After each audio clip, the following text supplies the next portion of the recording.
So ayun nga guys, good morning. Magkakape muna tayo at mag-start na tayo sa trabaho. Ito lang naman talaga yung ginagawa ko every morning para kahit papano may laman yung ating sikmura bago magtrabaho at bago mag-umpisa ng mga gawain dito sa trabaho ko. Kasi yun ang kailangan ng ating katawan sa pang-araw-araw na ating gawain. Lalo na nandito tayo sa trabaho.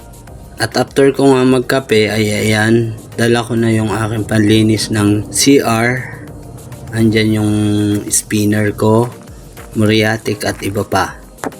4 na room naman yung nililinis kong CR dito kasi yung isa is sa PWD na babae at pambabae na CR. Isang PWD na panlalaki at isang lalaking CR. Yung 4 na yon ang araw-araw ko nililinis dito sa trabaho ko. At ayan, andito na tayo sa building kung nasan yung CR na lilinisin natin. So ayan, pumasok na ako dito. Ang inuuna ko dito guys ay ang CR ng PWD na pambabae. At sinusunod ko dito ay ang pambabae na CR.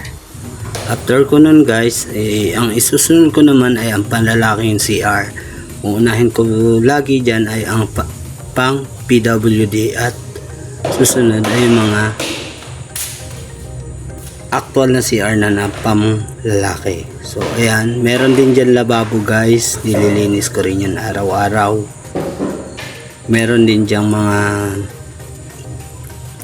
tissue na tinitingnan ko kung may laman pa or wala. Yan yung mga basurahan,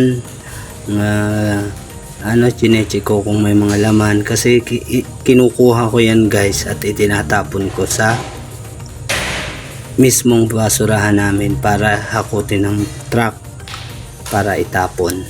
So ayan, yan naman yung laging ginagawa dyan sa mga CR para ma-maintain natin na malinis talaga ang CR. Huli kong nililinis dyan guys ay ang lababo. Yan na yung lababo guys. Yun lang. Salamat sa panonood.